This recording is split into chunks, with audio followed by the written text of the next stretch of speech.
All right, good afternoon, Grant. We are recording, Good so I'm afternoon. ready. A couple things as we start. This is for everybody, all right?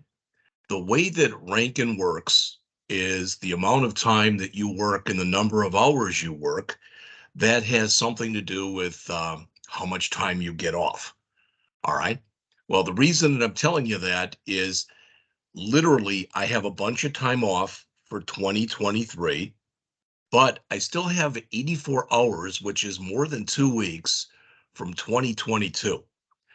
So Evan and I were talking electronically this morning, and he wants me to try to take as much of that as I can before the end of 2023 so I don't lose that time. So I suggested that I take off the week of Thanksgiving, the Monday, the Tuesday, and the Wednesday. Of course, we're already off on Thursday and Friday. He approved that. All right. It may turn out that I might have to take off some Fridays too. He's going to try to make sure I can take 1 week of that, or 37.5 hours, and roll it over into 2024. I have to make a request to do that to our HR people. And if they say it's okay, then he has to approve it.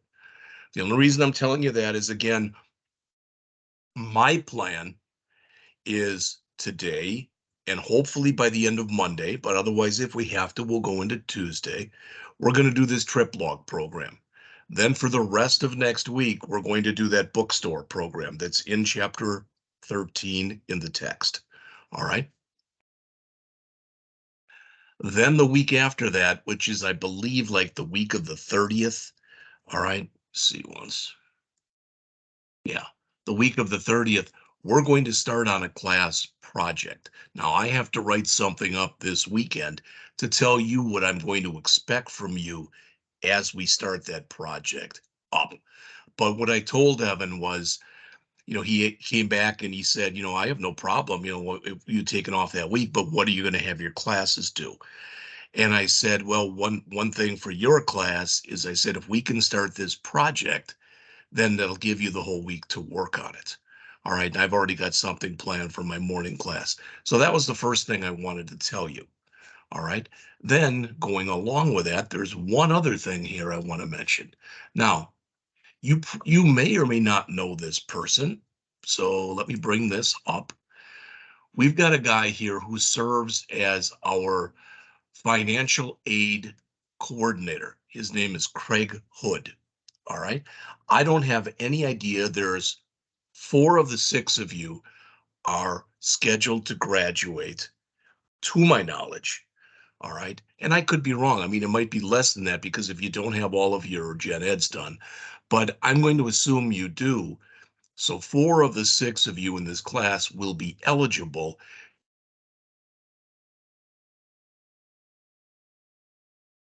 All right. The reason I'm telling you that is you are required to meet for a financial aid exit counseling thing with Craig Hood. Now, what he has done in the past is he's been very good about saying, hey, your students are online. We can do it through a telephone call. All right. But the day he's looking at doing that right now is Thursday, November 16th. So it's 1 week before Thanksgiving. All right. All he sent out to me today was this thing saying, I'm planning to meet with graduates. Just give you a heads up. Additional information will come later. And I'm supposed to accept that. All right. So I am going to accept it and just send the response back. So the email goes away. But when I get more information, I'll give you more information. If it does turn out, because I know some of you have got a very different kind of work schedule. So if it does turn out that that date just doesn't work for you, we'll have to try to plan something else.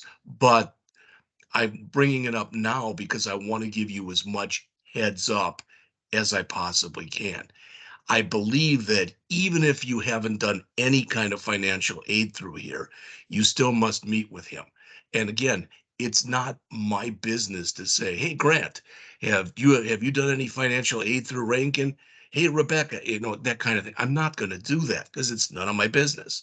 but I just wanted you to know what's going on. All right. So with that, let's get to it. So today, as it says, today and Monday, and hopefully we can do it within these two class periods. I mentioned today I'm going to go no later than 2:30. All right. It's just been a long week. So we're going to work on project 12.1, update the trips log app. All right. From Muroc chapter 12. As it says, once we complete this exercise, then we're going to go over the chapter 13 one, the bookstore one. And like I said, that's what we'll do next week. Please remember that all of your work will not be due until the 29th. So a week from Sunday. All right. Now I sent you this morning and I've already got it open in another window. So here it is. Now we're about to start creating this project. I tried to do two things here. Number one, make it a little easier. So you've got your connection string, you've got your builder.services, and you've got your trip log context. So when we get to that point, you have those things, you can just copy them over from here. But what I wanted to show you was literally how big this project is. And it may not look that big, but I'm hoping we're going to get as much from the models folder that's showing here done as possible.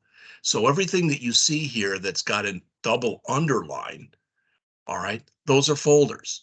So we've got a models folder, we've got a views folder, and a controllers folder, like we always have. But now under models, we're going to have three other folders.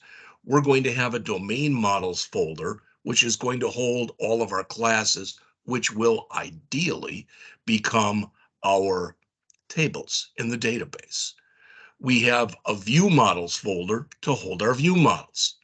Finally, we have this data access class, and that's the one that's going to take the most explanation and probably will cause the most confusion because it has a bunch of these repositories in it.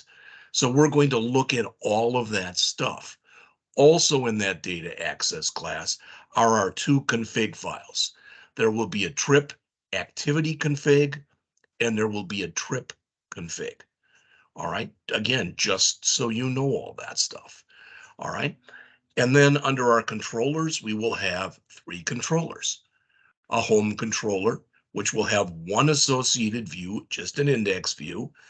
A manage controller, which will have two associated views. A confirm.cshtml view. An index.cshtml view. We'll have, as we always have had, our shared with our underscore layout, and we'll have a trip controller. And actually the things that are in there are pretty simplistic. There'll be an add1.cshtml and an add2.cshtml. All right.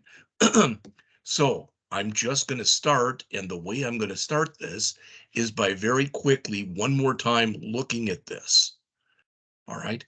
The key thing is what they say in that first sentence.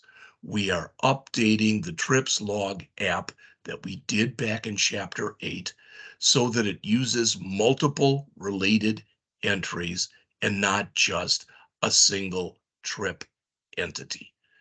All right. This part really looks pretty similar to what we did before. All right.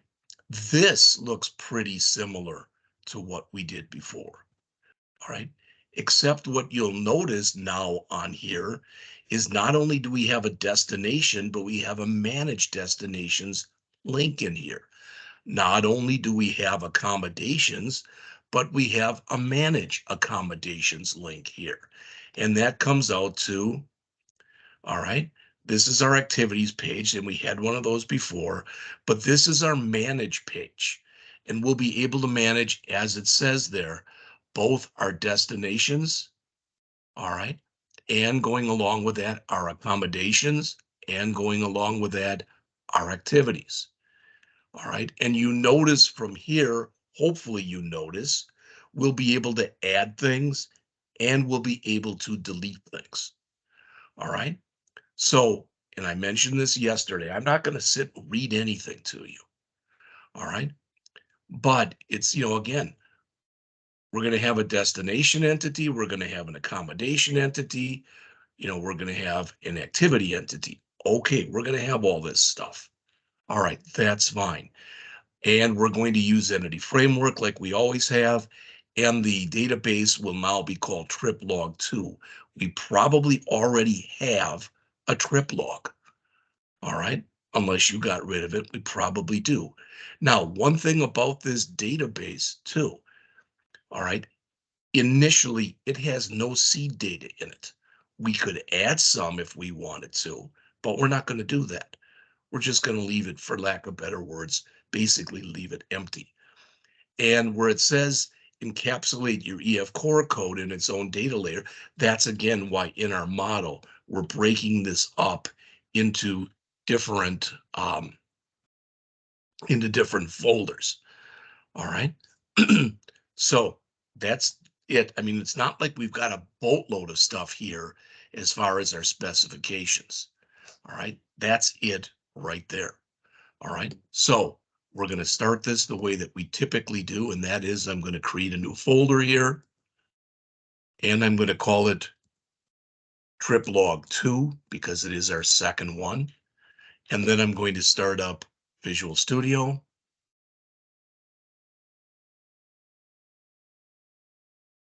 Got this yesterday and I don't know why, so let me start it up again.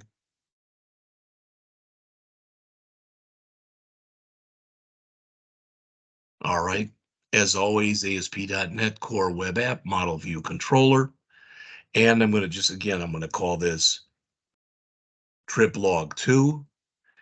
And I'll put that, I'll have the solution be trip log 2. And again, I'm going to put it into a folder on the desktop that's also called trip log 2. So everything that's in here, trip log 2, trip log 2, trip log 2. All right. Next, take all the defaults that are here and click create. All right.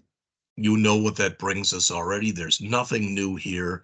I'm going to close this and I'm going to start, as we oftentimes do, by going into tools and going into the NuGet package manager, manage NuGet packages for solution. And I'm going to add those 3 packages that I've been adding. So I'm going to go over here to browse and I'm going to put in here again, the Microsoft Entity Framework Core right there. So I'm going to go and install that.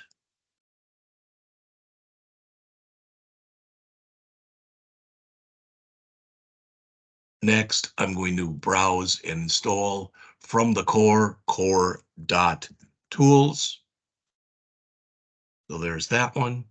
Again, it's already checked, install, accept.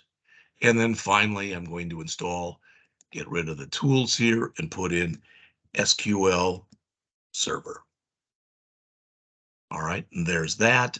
So again, I'm going to install that. So I know there's nothing new there, and accept that, because I'm not a believer in a lot of things. I always go back and just double check just to make sure that under install, the 3 are there. They are. We're ready to go. Okay. So the first thing I'm going to do then is I'm going to come in here and this is that file again, the stuff that I gave you. All right. So up at the top here, I'm going to grab this thing that says connection strings. I'm assuming we're going to call the database trip log 2 because that's what we were told to call it. And I'm going to call my context trip log context. All right. Okay, so I'm going to copy this and I'm going to open up my appsettings.json file down near the bottom. Okay, I'm going to add my comma, hit enter, and just paste that in. So I now have all that stuff. I did look at it before, at least tried to. So server local db // MSSQL local db trip log 2 trusted connection is true, multiple active result sets is true. I don't see anything in there that looks like it's misspelled. So I'm going to do a file, save all right there. And I'm going to close that. I hope I don't need that anymore. Next, I'm going to open up my program cs.cs file. And right under the build services.add controllers with views, hit enter a couple times, and again, I'm going to come to here, and I'm going to grab this file that's right here. And again, I'm hoping I didn't misspell anything. We're going to get some kind of a problem in here, one of which we can fix, the other one I don't know if we can yet or not. All right, so when you look in here, and I bring that back, again, typically when we get this, nope, it's looking, it says generate that class. We don't have that class yet. That's okay. We did need that using Microsoft Entity Framework Core. It brought that in. And again, the reason we don't have this file or that we have this error is we haven't created that file yet. We will, but we're not going to do that next. That's totally fine to have that error for a while. It's not going to hurt anything, is what I'm saying. All right. So again, as we oft times do, we're going to come in and we're going to work in our models folder. All right, so that's the first thing in here that we're going to do. But we're going to do this a little bit differently. So please go into your models folder, right mouse click, choose add, and choose new folder. We are going to add 3 new folders in here. The first one will be called data access. Run the 2 words together, please. Capital D, little ATA, capital A, CCESS. So that'll be the first folder. All right, I'm just putting them in alphabetic order here. Then add another folder. And that second folder will be domain models. And that's the one we're going to go into in just a moment. All right, because that's going to have our classes in there that will become our tables. So again, domain models. So that's the second one. And let's add one more. And now what we're going to do is we're going to put our view models in their own folder. So this folder will be view models. So the plan right now is to go in and put everything that we have to or should or however you want to look at that, put into domain models. All right, there will be 5 files: accommodation.cs, activity.cs, destination.cs, trip.cs, and tripactivity.cs. So we're going to do those in just a moment. All right. After we get done with those, we're going to go into our view models. We will have 3 view models. All right. They will be drop-down view model, manage view model, and trip view model. All right. After we get done with those,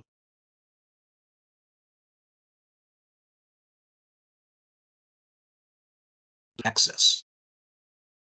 First thing that we will care about when we get to that point is this file right here. Because again, that's where we're going to put in that trip context. Okay. So just like I said, just so you have a little bit of a preview as to what's about to go on here. All right. So I decided that when doing these, we're just going to do them in alphabetic order. All right. It doesn't matter.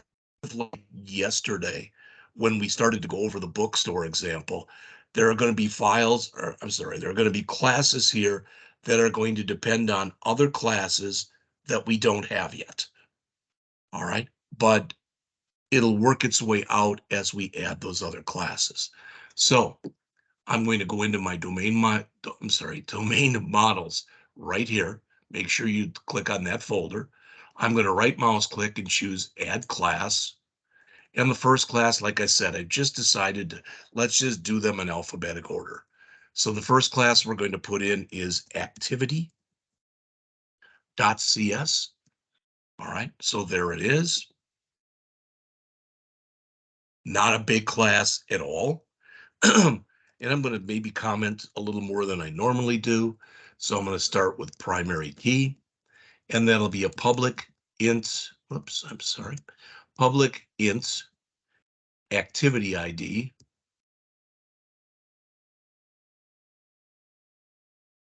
with our get set. All right. And then we're also going to have a public string here. I'm going to do that and that, but I'm just going to call it name and not activity name. All right. Those are the only 2 fields that we're going to have in here. The other thing we're going to add in here is a navigation property. So again, I'll put a comment in here that says navigation property. This, oopsie, this will be used to link this entity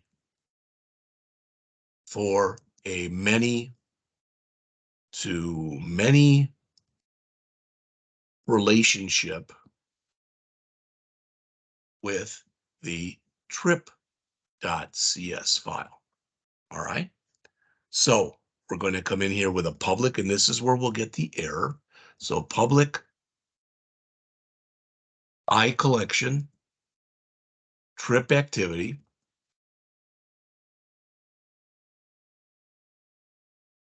And we will call it trip activities with a get set. All right. Now, some books, I may or may not have mentioned this before, but some books, when you do this, will initialize this to null. I'm not going to do that. And the other thing is I'm going to put an I in there so that it's spelled correctly. All right. So this is the first one. I'll leave it up there for just a second. All right. You probably already have it done anyway, and that's fine. Okay. But it is going to be the activities we want to do. So each activity will have an ID. You'll notice that our ID here is an integer. Again, it's our primary key, and each activity will have a name. All right, it is defaulted to the empty string. And finally, again, we have this navigation property because we are going to have not a man-to-many, but a many-to-many relationship between these. All right, in other words, you can have many trips to one destination. You can have many destinations, can have many trips, that kind of thing. So that's what we're going to be getting to. So I'm going to do a file, save all right here. And I'm going to leave that one. And I'm just going to put in the next one, which is going to be destination. So again, under models, domain models, I'm going to right mouse click, and I'm going to choose add and class. And this one will be destination.cs.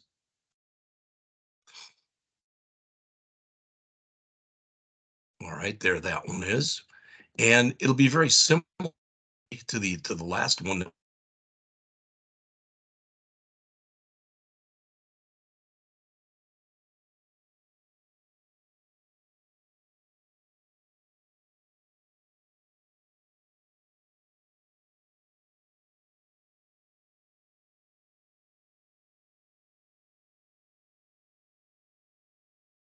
And we will also have in here public string, and it will just call it name, not destination name.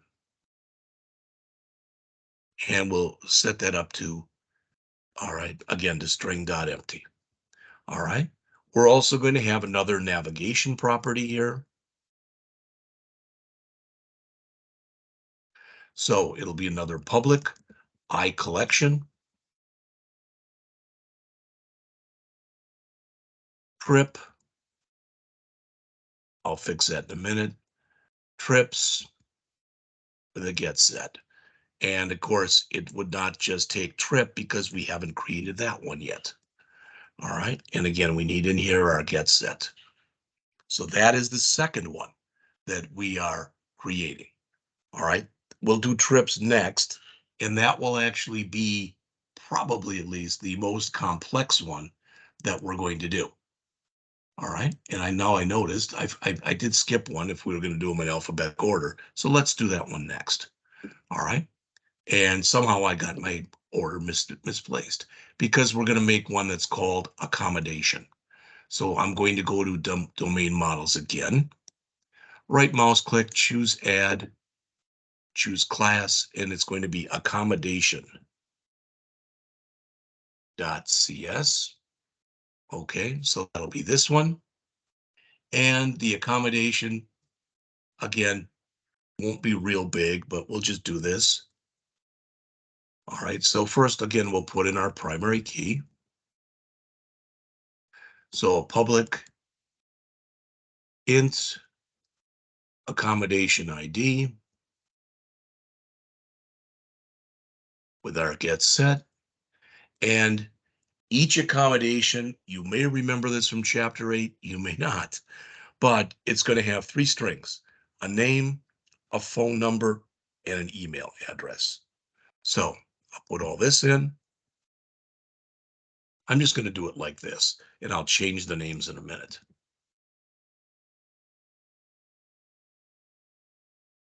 All right, so I'm going to change this. It will become phone, and I'm going to just copy it down. And then that one will become email.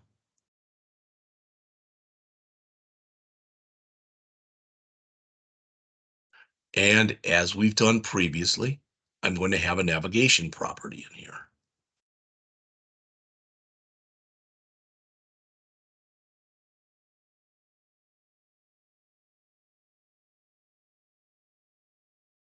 Again, I'll fix that in a minute.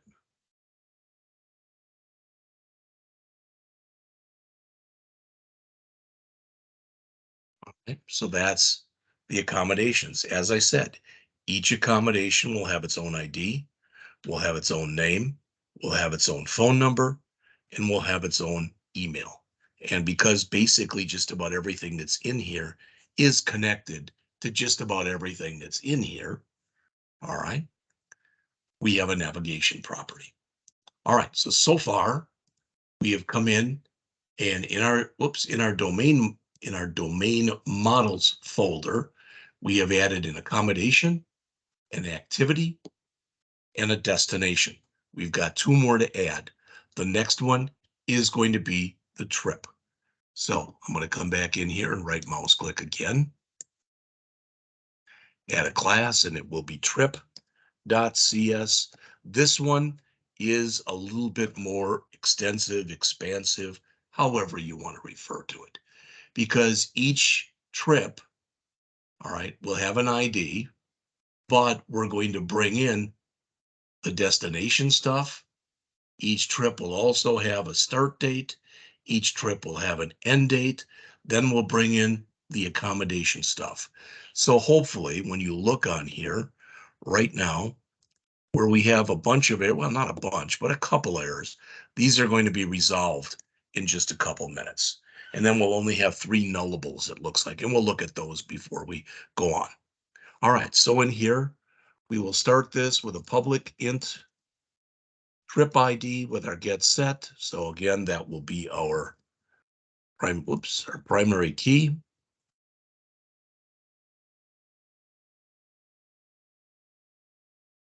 All right.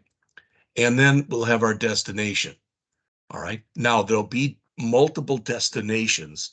So we're going to put a range in here. All right. And I'm going to put in a range. Oops. And it's going to go from 1 to, I'll just say 999,999. That should be plenty big. It's more than what we need, but we'll have an error message in here that will say, please select the destination.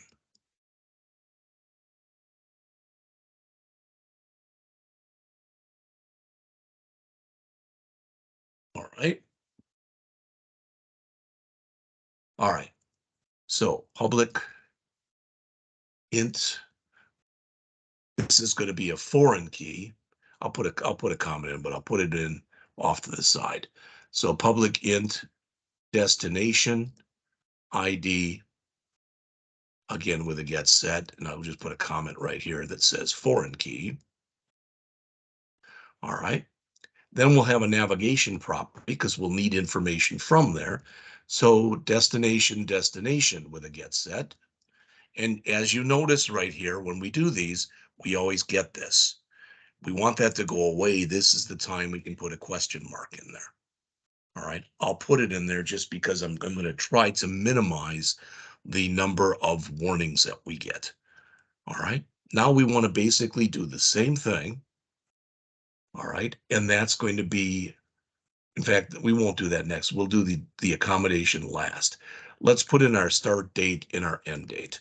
So in here, it'll be required. Oh boy, oh boy, oh boy, oh boy. Try that again. It'll be required. All right. And we'll have an error message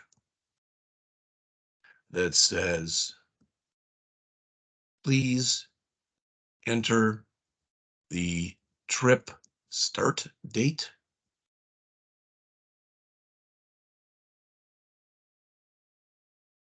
Okay. So we got what?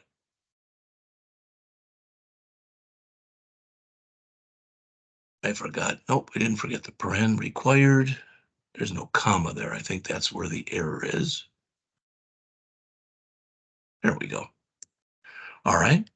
This will be a public date time.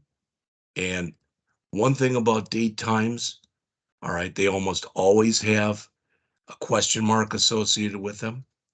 So I'm going to grab this and copy it. And right below this, I'm going to put in end date.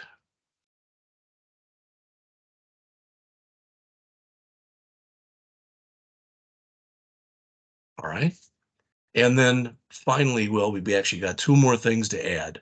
One is going to be the same stuff again for the accommodation. All right. And just like before, all right, I can put in the fact that I'm going to have a foreign key here. All right. And I can put in, I mean, this is, when you think about it, right here, this is what?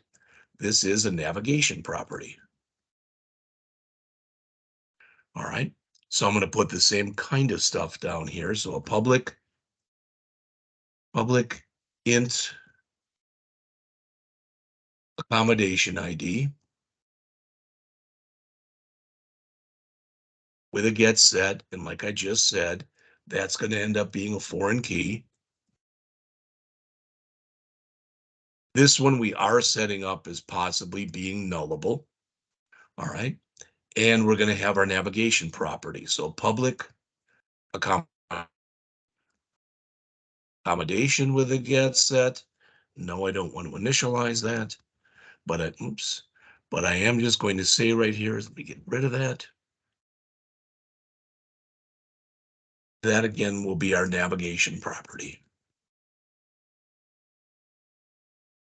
All right. And again, if I do put the question mark there, boom, then that goes away. All right. Okay. Finally, we're going to have a navigation property that we're going to again use as a linking entity because there will be a many-to-many relationship between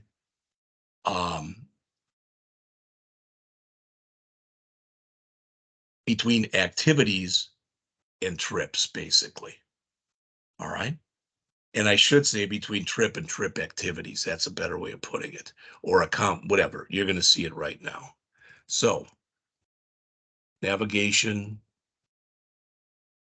property to link the accommodation entity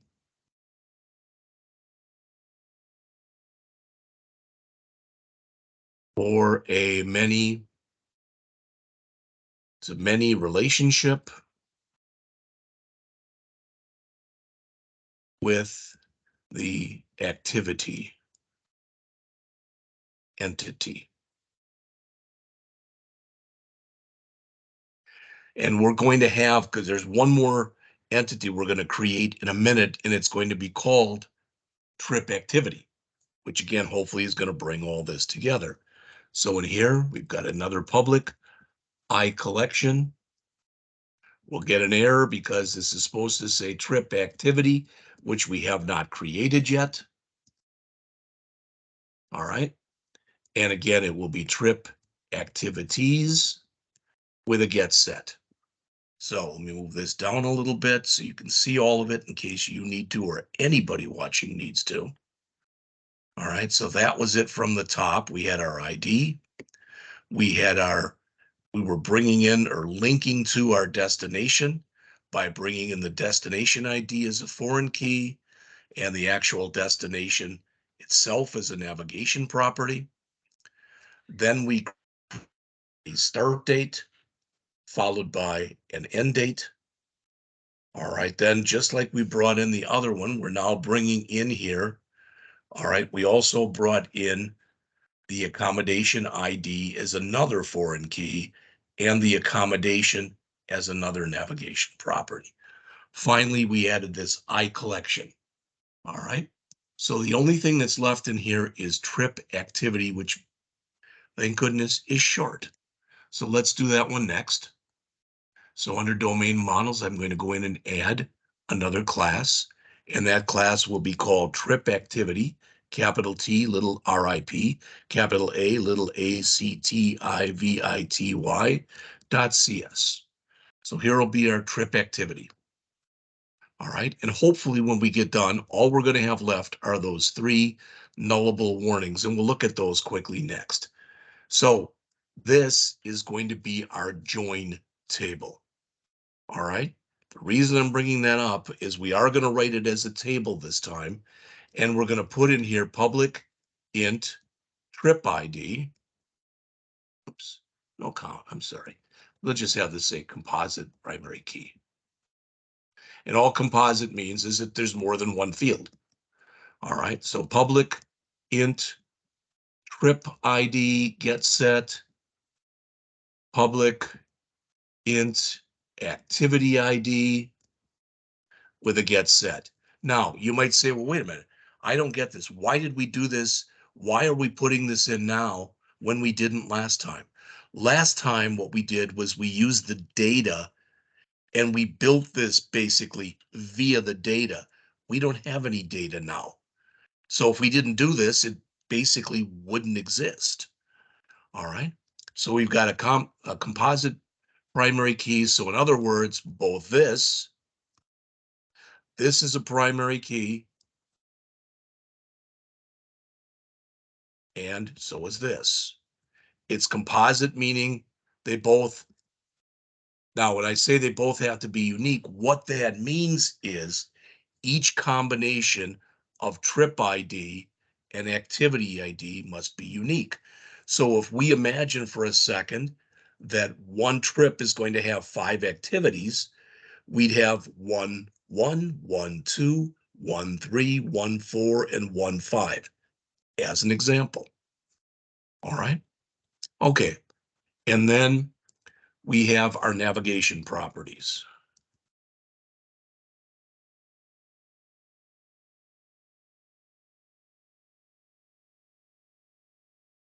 Trip with a get set. And again, I believe that if I put a question mark there, that goes away. And a public activity, I'll put a question mark in right away. Activity with a get set. Now, it is possible that we don't need those question marks. And they can be either very helpful or very hurtful. And what I mean is, if we may not know this until we write a bunch more code later. I'm just putting them in because I think we'll need them. But if we get some kind of a message that says something can't be null, we may have to go back here and change this later. So I'm going to do a file, save all, and I want to take a look and see if all I have left are those 3 warnings. No. I love the triple log context.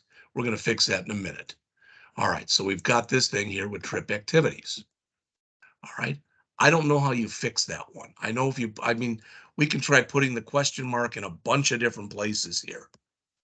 But as you see, all it's going to do is provide us with other errors. All right. Okay, it liked that one and it got rid of it. Okay, I'll put that in there like that. So now I'm down to 3. Well, the same thing here. Oops, isn't that what I did before? I wasn't even paying attention. All right, let's see.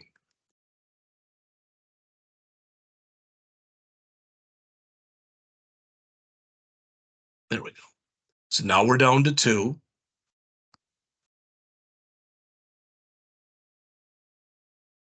Now we're down to 1. And finally, Now we're down to none. So we've got that error yet because we have not yet written the context file for our trip log context. Okay. So I'm going to do a file save all here. All right. And actually, personally, at least, I think we're sitting in pretty good shape right now. All right. So the next thing we're going to do is we're going to come in and we're going to write or create, however you want to say it. But the next thing to work on here are going to be our view models. All right. So let's do those next. And there will be 3 of them. There will be a drop-down view model, a manage view model, and a trip view model. Those 3. None of them are really very big, I don't believe, but let's just get going. All right. So the first one we will do then is the drop-down view model. And again, that's going to be able to handle, when we get into this, at least some of the stuff that's in here is going to require, not there, I'm sorry, the drop downs. All right. Okay. Just go ahead and do that one. In fact, I'm going to come in here and I'm going to close all these. All right. And again, now underneath, we've got our domain models. Now under view models, make sure you're under view models. And the first thing I'm going to do is, again, come in there and add a new class. And this class will be named drop down view model. All right. So again, like I said, we'll have 3 of these. All right. And I'm just doing them in alphabetic order. All right. That's, there's no rhyme or reason to the order in which you do these. So drop down view model. And remember, it pretty much is convention that you do put the words view model on the end there, even though it is not mandatory. All right. These are, like I said, this one will be nice and short. It'll be a public enumerable, and it'll be of type destination. Destinations. I have to spell it right.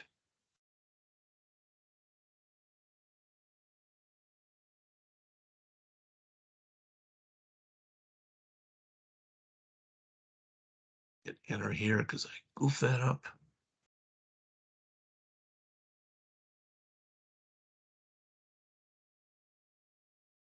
So somehow I screwed this up. All right, let me get rid of all that. In fact, yeah. All right, so I'm missing now a curly. That'll fix that. All right, so public enumerable destination, destinations. All right, and it'll have the get set. All right, it's giving me an error here. Why? Because it needs the using statement. All right, so notice now we don't have that, but if I do come here, I can put in the question mark. All right, and with that question mark, I now no longer have any warnings or anything else. 2 more lines here. Public, they're both going to be, again, enumerables. The next one will be for accommodation. Accommodations get set. And again, we'll put a question mark in there. And finally, the last one will be for activities.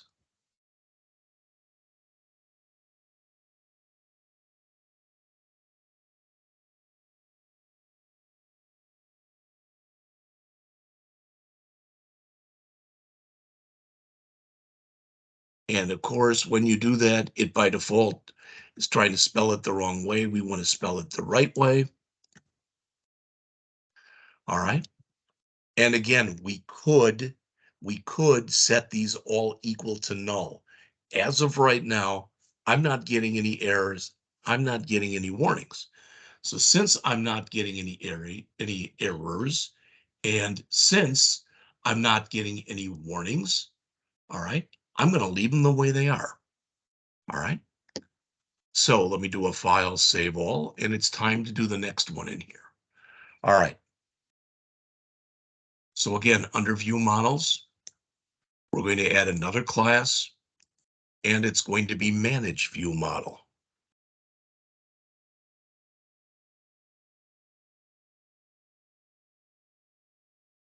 All right. And this one actually is going to inherit from the one we just did, which was drop down view model. Okay. Again, it'll be nice and short, just 3 lines in here. They are not enumerables. So first we'll have public, destination. Well, I don't know what the heck that did. So destination, destination with a get set. Notice we got the error, so I think it's going to want the using statement again. It does. So that fixed that one. And again, if we put the question mark in there, all right, that gets rid of the warning we're getting about nullables.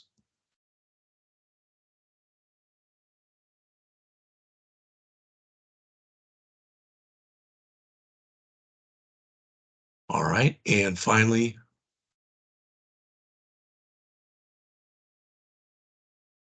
okay, so that is that one.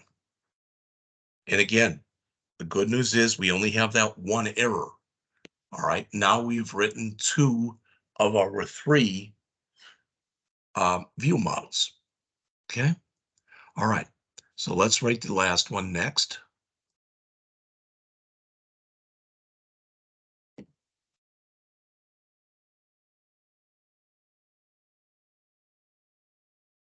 Right, and this one will be trip view model.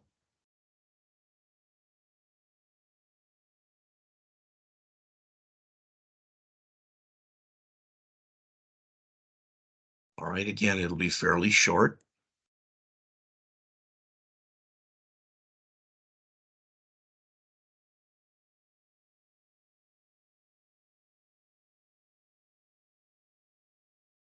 And again, should want us to bring in the using statement. All right, so there's the first one. And if we put the question mark here, that should get rid of that warning that was coming up. All right. This one's a little different. All right. And what I mean in here is we're going to have this. We're going to have, I guess we could put a question mark in there. I don't think that'll hurt anything, but it's going to be page number. And that won't make a lot of sense until later on. All right. We'll have a public string, and that'll be our destination name. Destination name. All right. And again, I put that in there. That should get rid of that. And then finally, one more line. And again, this may not make a lot of sense, but remember, we can have multiple activities. All right.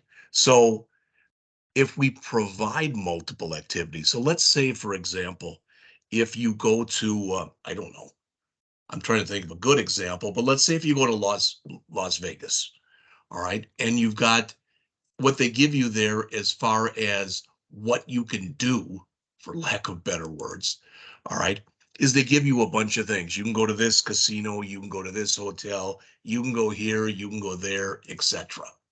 All right, so you can do all of that stuff. Well, that's a multiple number of things. So what I'm getting to in here is what we're going to do is we're going to make an integer array. All right, and we'll call it selected activities. Again, with a get set. So you'll notice that right now, and as of right now, let me do a file save all. We have now written in our domain models, we wrote 5 domain models, and we've written 3 view models. We have one error. We're going to take a break soon, but before we do, let's fix that one error. So we're going to go over here into our data access. And the first thing then that we will do in this data access that's in here is we're going to add our trip context, which should get rid of that error. All right, so again, file save all, and I'm just going to close these. All right. There'll be a ton of stuff that's in that that's in the data access folder. In fact, if you take a look at our original picture here, we've now used this and this and well, not that yet. We will in a minute, but we've done this. Oops. And what we have done too from down here now is in our models folder, we have now done all of this. We have now done all of this. All right. And in here, we are going to do first our trip log context. All right. Then we're going to take a break. And when we come back, we're going to do it a little bit out of order in that we're going to make a configuration folder in here and put in these files. Excuse me. Then we're going to come back and look at the repository file, then at the iRepository file, then at the unit of work file, then at the iUnit of work file, and then our query options. And we'll see where we are time-wise when we get to that point. If there's still time, we'll jump into our controllers. That's great. And if there's not, if it's around 2:30, we'll just call it a period. All right. So since we're about to create that, I am going to grab this from in here. And again, that is the constructor for our trip log context. All right. So inside of data access right here, I'm going to do two things. All right. I'm going to say this again. Inside of here, I'm going to do two things. All right. And the first is I'm going to come in and I'm going to create a folder that's going to be called configuration.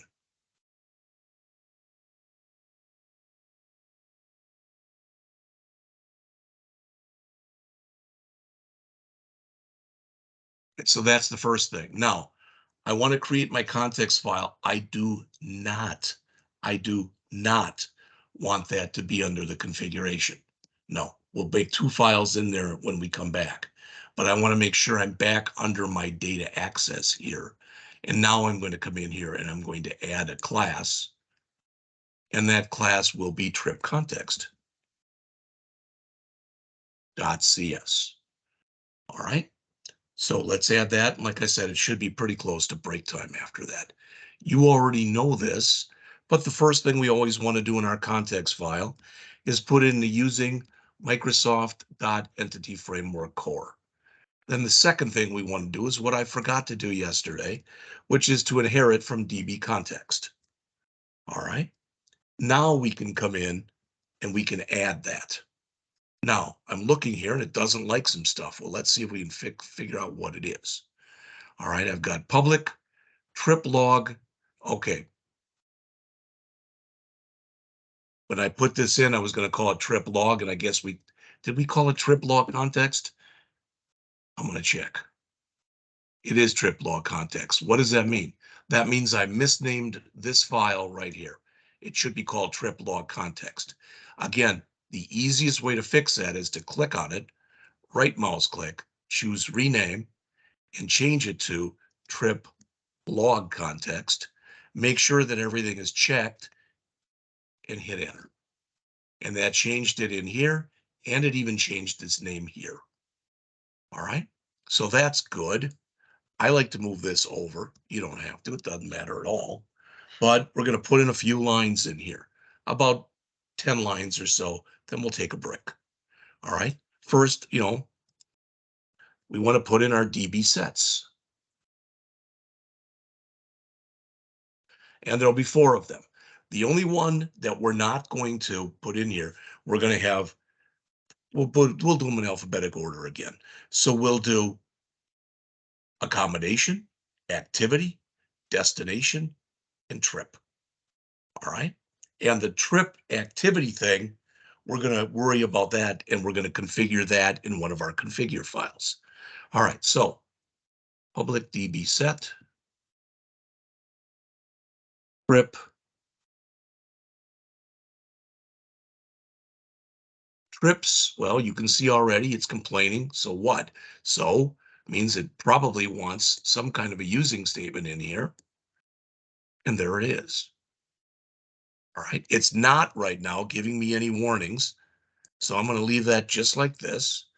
Again, another public DB set, which will be for destinations with a get set. Third, public DB set. This one will be for accommodations get set. All right. And I don't know how that got here. I don't think that's needed, but oh, that's from up here. Must have hit enter accidentally or something. All right. And then finally, one more. So public DB set. And again, this will be for activity. Activity. Activities. And again, I will respell it so that it's spelled correctly. So we've got those. I've mentioned this before. You can do what I'm about to show you. You don't have to, and I'm not going to, but you can come in here. Sometimes people will come in and automatically initialize those to null. Notice that if you do that, you get that. All right. And I believe, maybe I'm wrong, but if I put a question mark in there, then it goes away. All right. But I'm just going to leave that out, the equal null. Again, I've looked at enough code out there. Some people do that. Some people don't do that. All right. All right. So let's put in our protected. I'm looking, it says that it is not found. So trip log context. I think it changed it over here. Yep, trip log context. So let's hope that that error flushes its way out quickly. So we'll have here protected, override, void, our on model creating with model builder. Gonna get rid of that. Now we're going to introduce other errors because we're going to bring in trip config and trip activity config. And those are the things that we are going to end up adding after our break. All right, but that's okay. So model builder.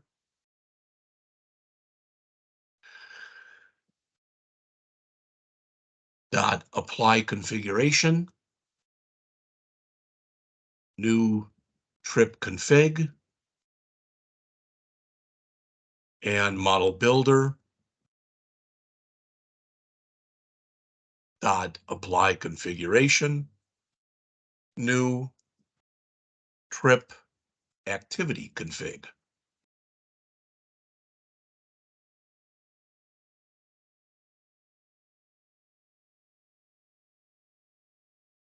Again, you already know, as I said, why we're getting that error. All right. And after this, I'm sorry, because since that is going to be a actual method, we need to put the paren there and here, and then put our at the end. Now it says no. Okay. So I've got three errors right now. Okay. This isn't going to fix them. And we are taking our break now. But before we do, I'm going to do one thing. And that is in my configuration folder that's right there. In that configuration folder that is right there, I'm going to first come in and I'm going to create a new class.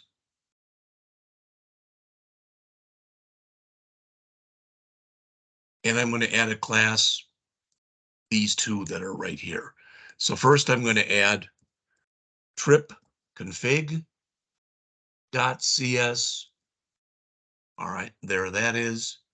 And again, make sure that is under your configuration folder. All right, and then I'm going to go and add the other one. So that one was trip config, and the other one is trip activity config. So I'm going to add that one as well.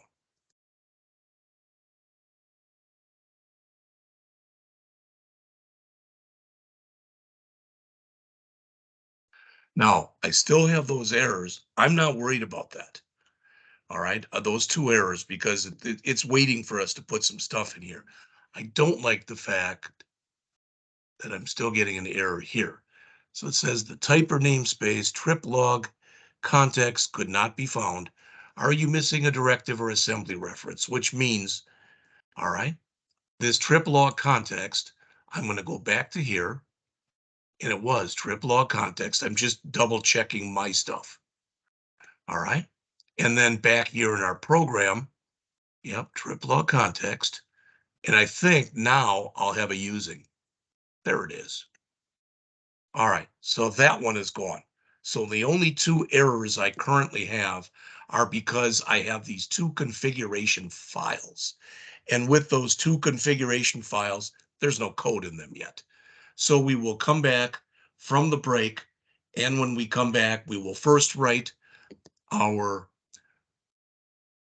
trip config, and then we'll write our trip activity config. It is 1:05. Let's come back, please. Let's make it 10 minutes and come back at 1:15.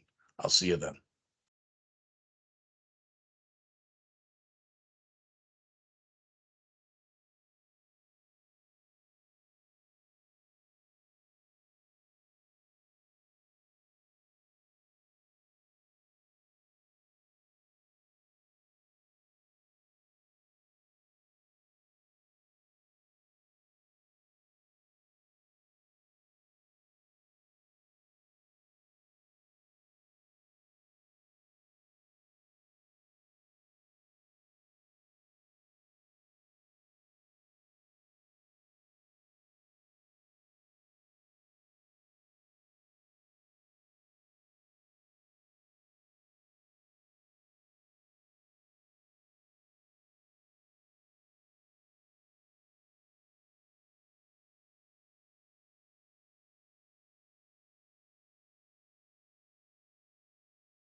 All right, it is 1:15, so I'm going to continue on. I went back, if you look on your screen right now, I went back to the last 5 or 6 pages of chapter 12 that we just went over because we kind of went through this. It was the end of class yesterday, and we sort of did this fast.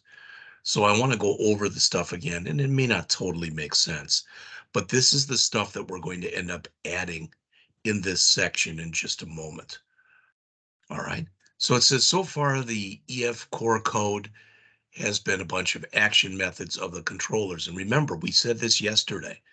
Really, what you want to have, if you can, is you typically want to have, they used to say when you worked with client server, all right, they used to say that when you work with client server, ideally, you wanted a thin server and a fat client. And other companies would say it was the reverse. But in this case, what we really want is a thin controller. To get a thin controller, we're going to have a fatter model. And we've already been adding some stuff. We've been adding more to our model in the last few chapters. So it says usually this code should be done in its own data layer. All right. It says it also allows you to store your data access code in a separate project. I think we talked about that yesterday.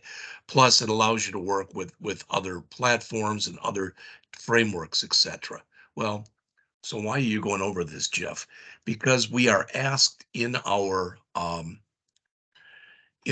requirements to basically come in here and work with a data access class. All right.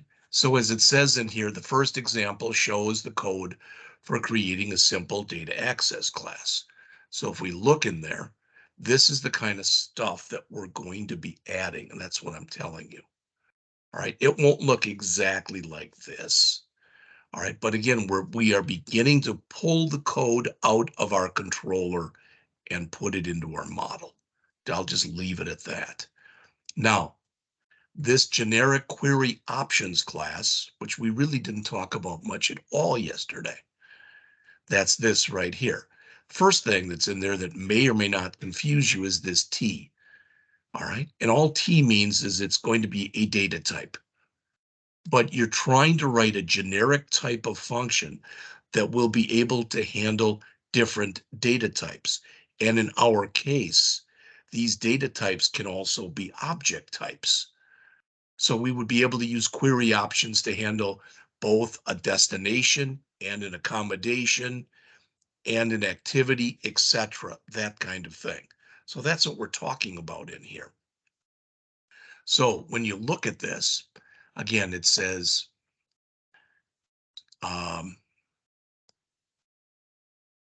it presents a generic class called query options. It begins by defining link expression properties for sorting and filtering for paging. Well, again, as we mentioned, when we get to the next chapter, chapter 13, we will have paging. All right. Now it says it defines a private array for storing strings that specify related entities that the query should include. This is initialized rather to an empty string array because there's not anything in it yet.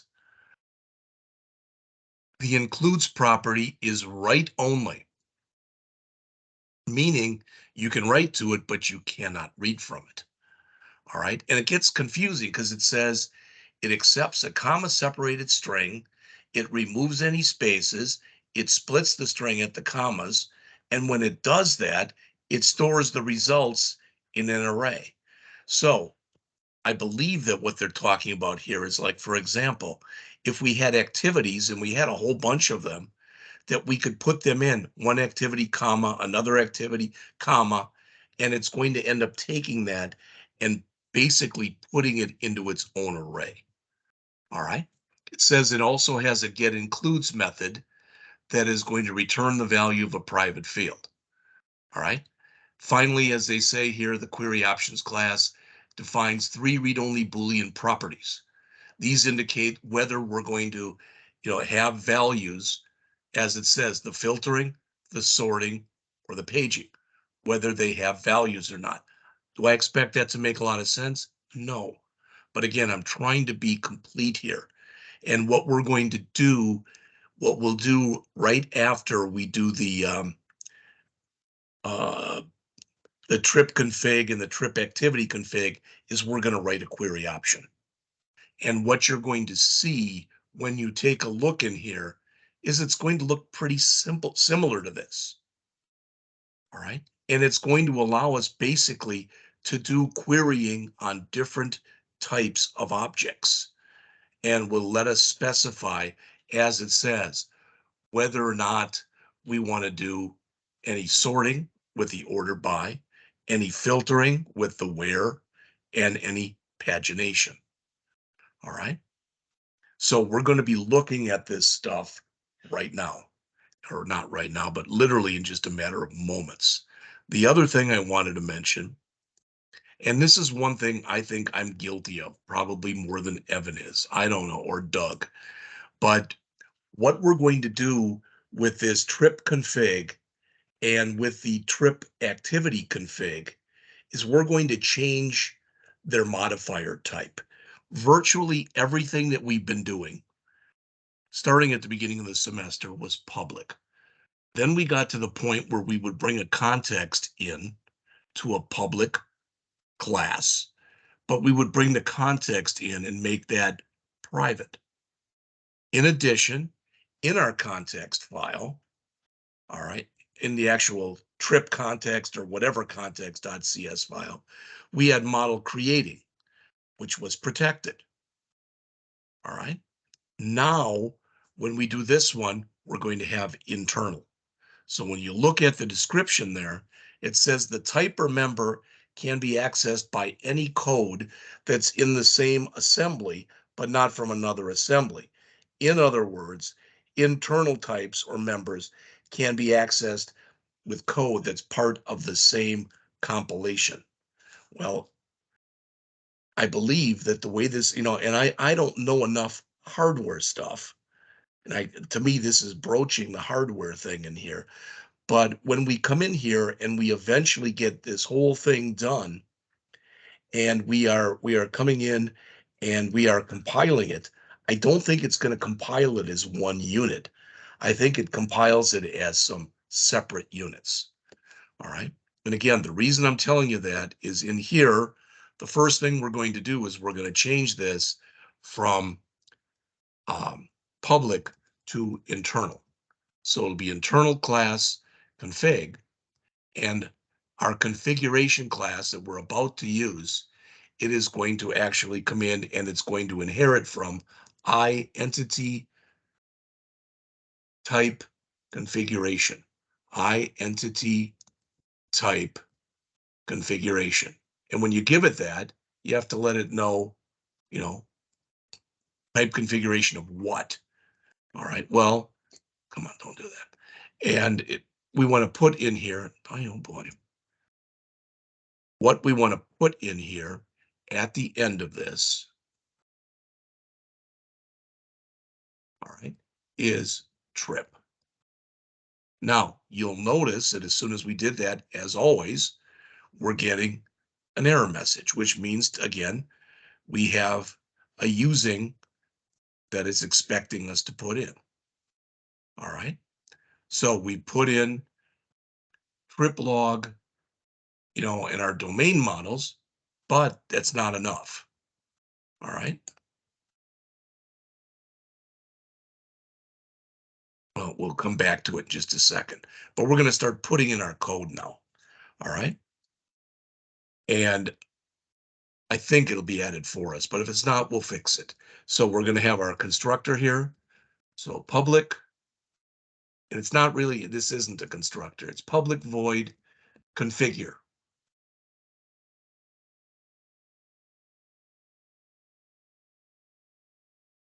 Entity type, builder, trip, which we'll just call entity. All right. And then we're going to put the rest of our code in here. Now, what I said just a second ago, which was this is not the constructor because the name of this is trip config. However, this is a required method in here. Remember that if you use an existing interface, and interface files are the files that start with I, like this one. All right. So if you use an interface like this, all right, and that interface defines methods. When I say defines it, all it does is it lists those methods. That any method that is listed in that interface is then going to be required in any class that inherits from that interface. Well, entity type configuration has its own method called configure. That's why we've got it in there. All right. This isn't going to be a big file, maybe 10 or so more lines. So we'll put a couple comments in that says configure foreign keys.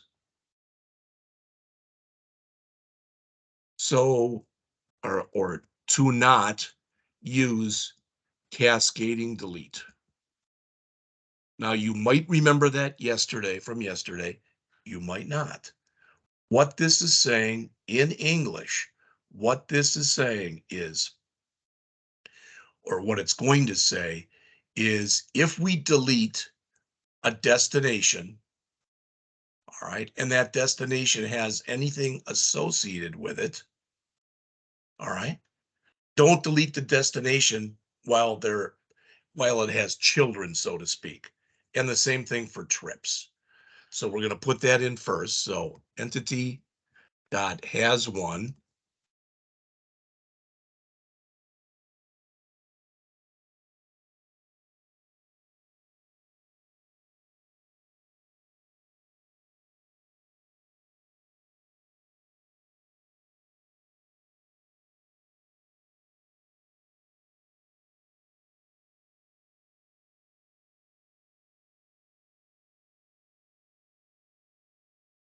See, notice what's in here right now, and hopefully you can read that even though it's gray. If I did this, that would tell it that if we remove the parent, to remove any children. We don't want to do that. We want to restrict that from happening. Whoops, not there, we don't. Right there, we want to type in here, restrict. All right. The other thing that we want to do in here, and I think we need a semicolon on the end there. The other thing is for accommodations. Those can be null. We had talked earlier that it would be possible for you to make a trip and have a destination, etc., but not yet have any accommodations. Or as an example, all right, I go out to Nashville every year with my wife, and we do stay in a hotel, but we've got friends that we meet there, and they always invite us over to their house. I just don't want to be an imposition, so we don't do that, but we could. So in other words, that technically wouldn't be an accommodation, because typically with an accommodation, it's something you're paying for. All right. So accommodation can be null. So just like before, we're going to have an entity dot has one.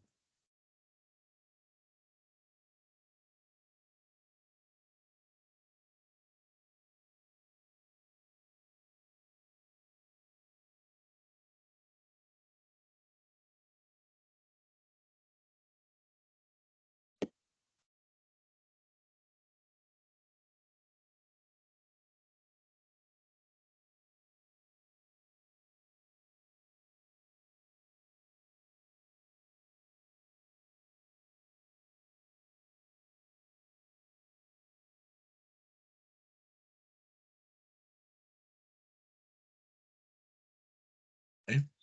And that's everything. Now, you may or you may not from yesterday. All right. You may or may not from yesterday remember that when we talked about this, we said that if you remove a parent, all right, and that parent record or that parent class has children, all right, child records associated with it, there's three things that you can do. You've actually seen all of them.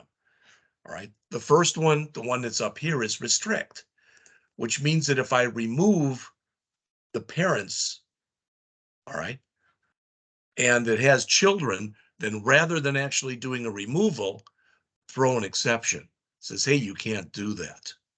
We used the book and the genre yesterday as an example where we said if you're going to remove a genre, all right, if you're going to remove a genre and that genre has books associated with it and you set it to restrict, rather than removing it, throw an exception that basically says that you can't do that because that genre is not null or empty. All right. The other one that you see here, the other example, is set null.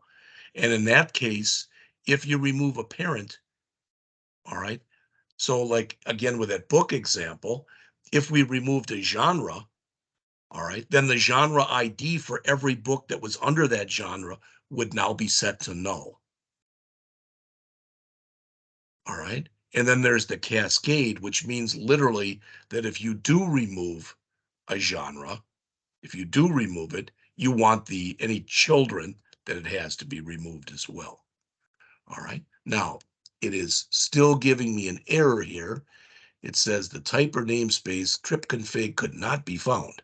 So I'm looking here, trip config. I'm just want to run through this to make sure I don't have any errors. You might see this. That was added for us. Notice it's under Entity Framework Core, but it's .metadata.builders, and that's what we're using to build this out. All right.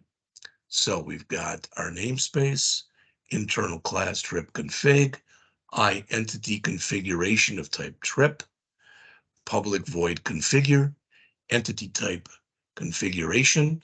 This should be configuration and not builder. I think that'll be our error. That should be configuration.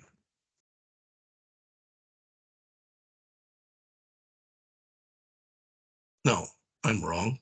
I'm reading the wrong line on my own code. It is builder.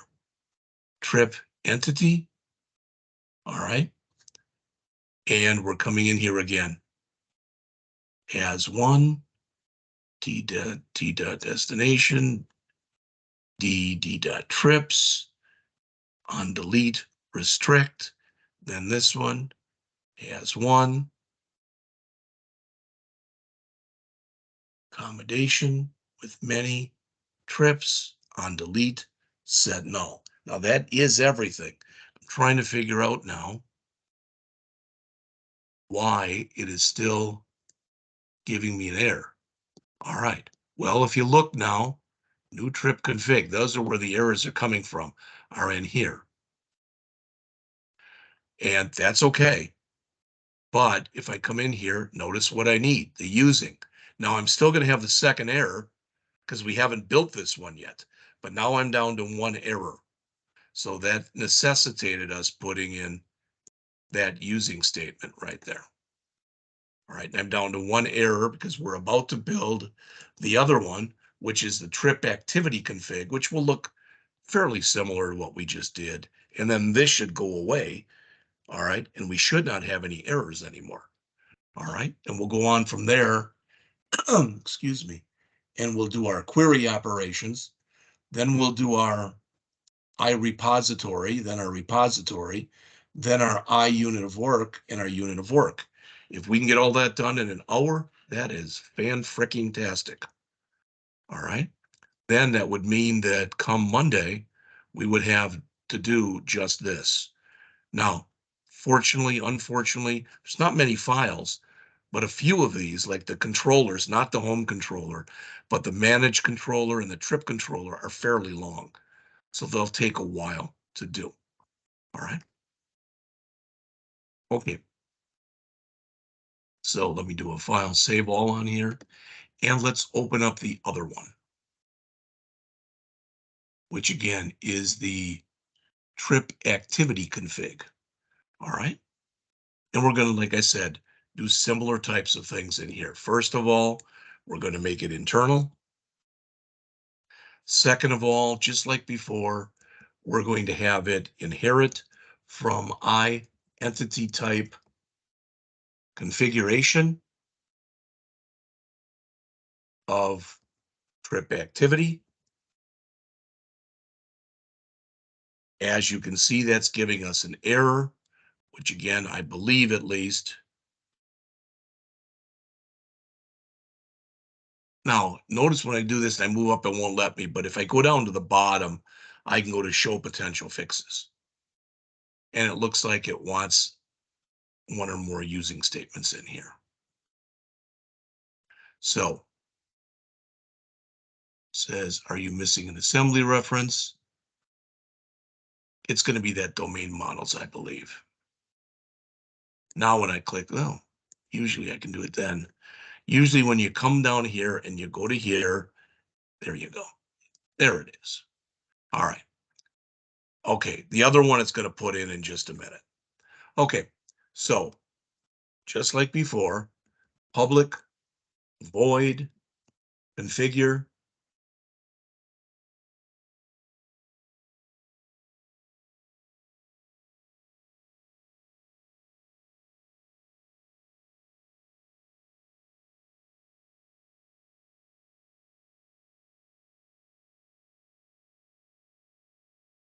All right. Now remember that for what we're working on in here, trip activity, the trip activity again has got a composite primary key. All right, so we're going to list that. Trip activity has a composite primary key. So we're going to say entity dot has key, TA for trip activity,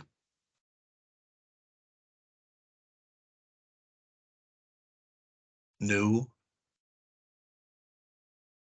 TA dot trip ID, and TA dot activity ID. So all we're specifying there, and please again remember, these configure files are taking the place of us having to enter additional information into our context file. So typically, not in this case, but typically what we're putting into our configuration files is our seed data. All right. Well, in this case, in these two configuration files, we're not putting in our seed data, but we're letting the system know, for example, in the other one that we just did, all right, we're letting it know that for destinations and trips, all right, if they have anything below them, any records associated with them, don't allow them to be removed. But with accommodations, you can. And that's all we're doing is, so we're setting the behavior when you try to do a delete. All right. So now we're into this one. And again, we started, like I said, by letting it know that we had a composite key. All right. The other thing we're going to let it know is we have two one-to-many relationships. We have a one-to-many relationship between trip and trip activity. So one trip can have multiple activities. Multiple activities can be associated with one trip. All right, so let's do that one first.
All right.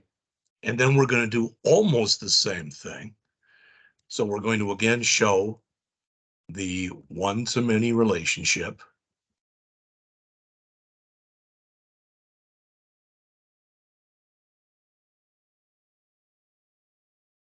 This time between activity and trip activity. All right.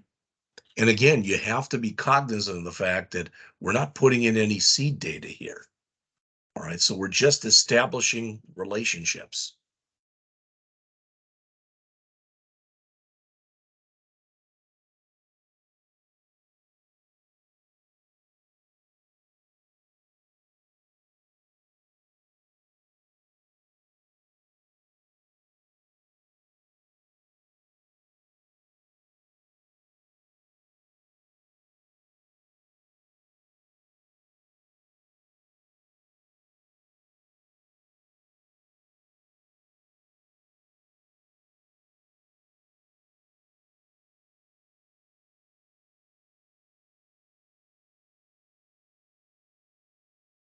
Right? And that is that one. And right now, if you look down in my error list, it's down on the bottom, as far as I can tell, at least, it's now empty. So we have satisfied, if I go back for just a second to my trip log context, all right, both of these, that's where my errors were. They're gone now. All right, so we've done trip config, and again, this is the rest of trip activity config. All right, so again, those were the two files that we put inside of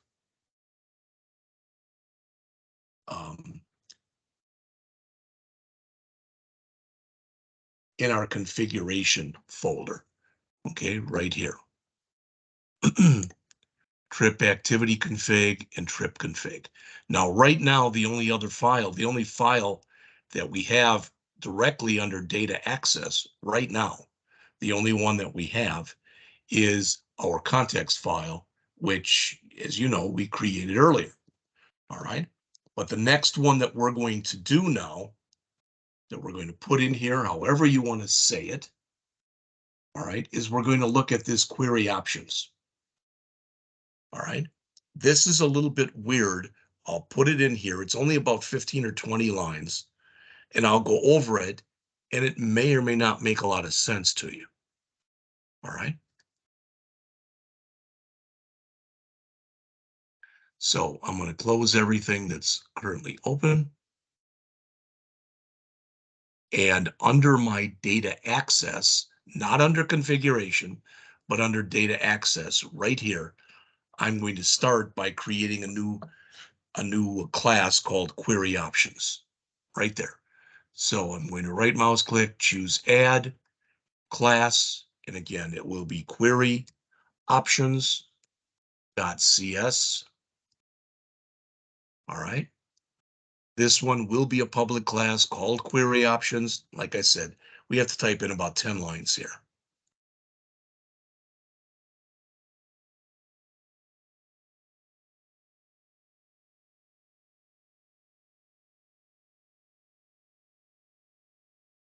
I let the IntelliSense put that in, but I do want to change it a little bit.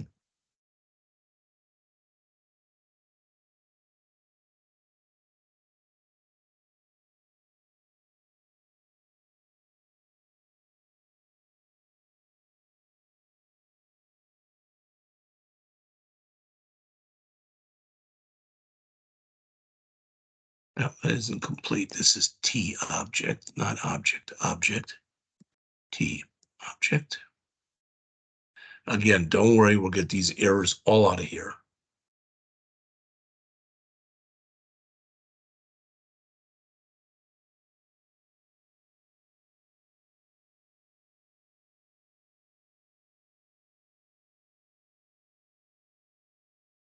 So it doesn't like the T. So it says generate class T in a new file. We don't have to do that, but what we have to do is let the system know coming into the class is we're going to have options T, and then the errors go away. All right, now I don't know where in here if I put the question mark, but you'll notice that right now it says make it nullable. I'm just looking for where we could basically set that.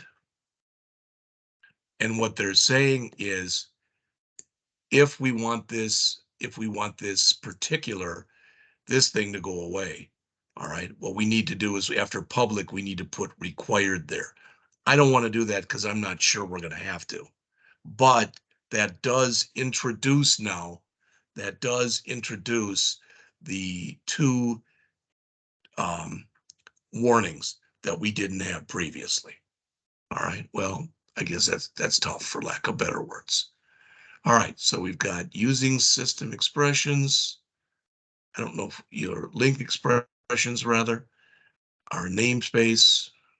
Okay, public class, query options, T, and that T has to be within brackets. Like that, which means this where I've got options here. All I want there is a T. Like that. And you'll notice now all of the errors are gone. All right. Remember what we talked about here a little bit earlier when I went back to the book was if we've got multiple things that get put into an array, we want the ability to go in and, for lack of better words, all right, we'll have this big string of information and we want to be able to split that information, all right, and we want to, if there's any blank spaces in there or commas, we want to split it and convert it into an array. All right, and so we're taking a big string, and I mean, I think you all probably get this, but I'm saying something like this. So let me just hit enter here. So what we're doing is, imagine we had this.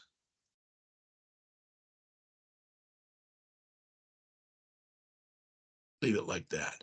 After we do what we're about to do, we're going to have this. We are going to basically come in and create an array called includes. So includes 0 is going to be equal to 1. So this whole thing would be a string. All right, so that would be a 1. You can probably figure out what's going to happen next.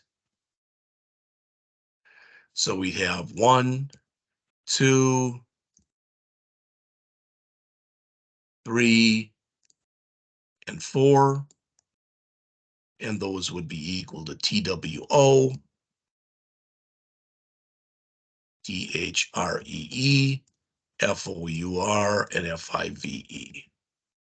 So what we're about to put in is going to convert this into this, okay? So who cares? Why? Because, for example, if we're doing multiple activities and it gets inputted like this, we have no way of knowing that really that's one string. We have no way of knowing that's 5 different activities. But by breaking it up like we're about to do, that is what's going to happen. All right. Maybe not the best explanation, but the one I'm giving. All right.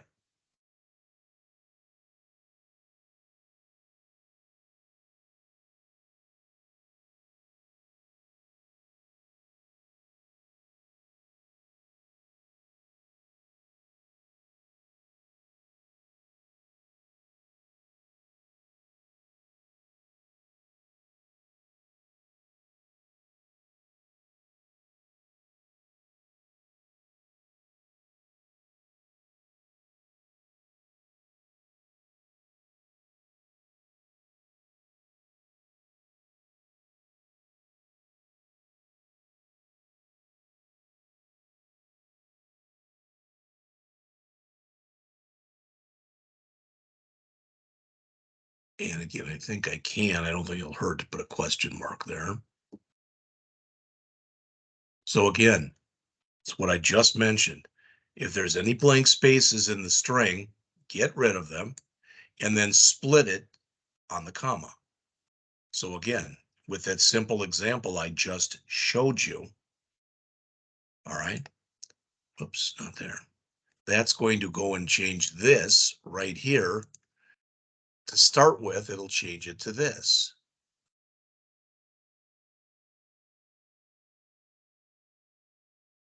So in other words, it has now come in and removed all the blank spaces. Now we want to split it based on the comma. All right. So we're going to put it into that string array in just a second that is called includes. All right.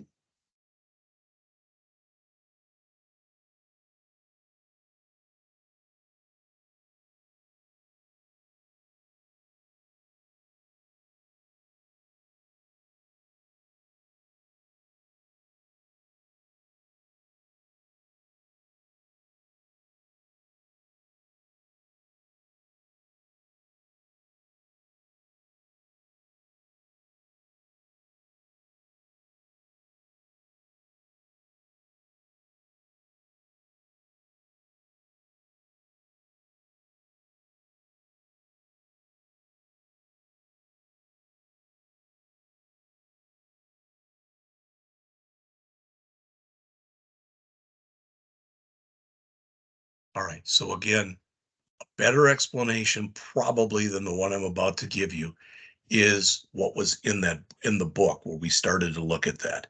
So again, we're going to come in here and what we're saying is if we have input that's in there as a big string that is comma separated, first come in and verify that there are no blank spaces by removing them. Then split that big string based on the comma, turn it into a string array that we're calling get includes. So what we're saying here is if there is something, it'll be a new string. All right. And if there's not, it'll basically be null. This is the has where. So what it's saying is, are we going to come in there and specify that we're doing filtering? If we are, then the where will not be equal to null. Again, hopefully that makes sense. All right. Same kind of thing there with the order by.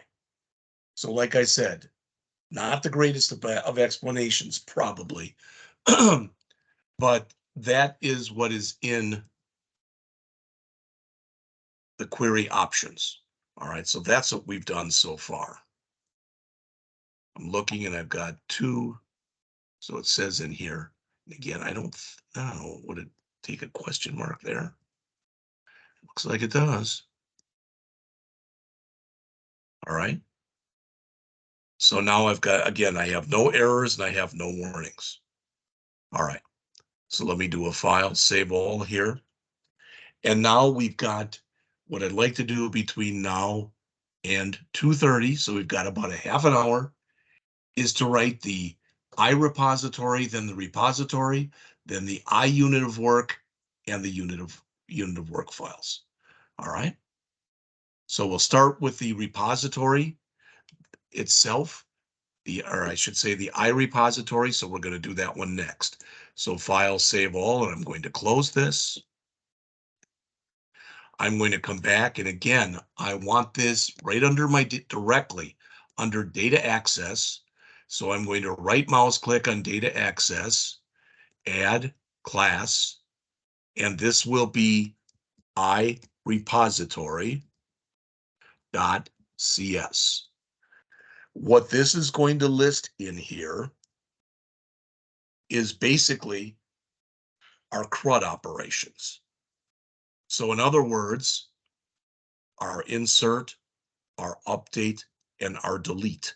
We are writing an interface file because what's going to happen is when we write the repository file in a minute, it will, for lack of better words, it will inherit from iRepository and it'll be written in a generic way so that it will allow us to add either new trips or new destinations, all right, or new activities.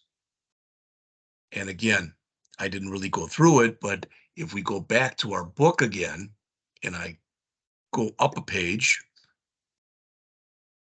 this is that repository pattern. And what they're saying in here is rather than having a lot of repetitive code in each one of these files, you oftentimes create a repository or a repository interface. Now, notice what it says here. This pattern access layer. The only reason I'm to you is that was one of the things that was in our requirements. And as it says, it uses interfaces to provide a layer of abstraction. So again, all you have to know with the interface, somebody else can write the interface. You just have to know how to call it, and if it has anything that's required as far as methods, how to use them. All right. Now it says it makes it easier when to automate testing that they'll talk about in chapter 14. Now I'm not going to go over their example. All right. But if you want more than what I'm giving you, you can go back and take a look at it. This is going to be actually fairly short. All right. And we're going to come in here and under our this, well, I screwed up. You know why I screwed up? Because we've got class here instead of interface. There's two things we can do. I can remove the file, which is totally fine. I can remove the file, or I can just grab the word class here and I can change it to the word interface if I spell it right. And it doesn't hurt anything to do it that way. It won't hurt anything. All right. So we're going to come in here and this public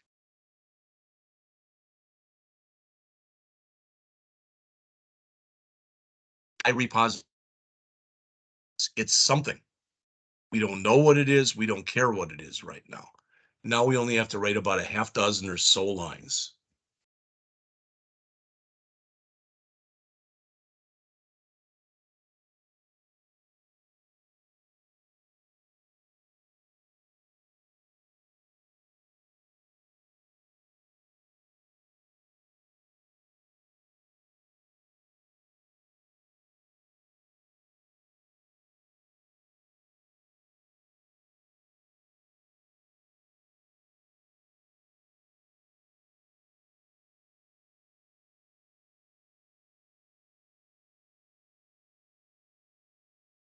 That's it right there.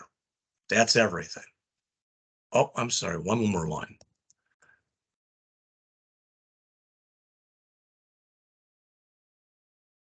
Okay.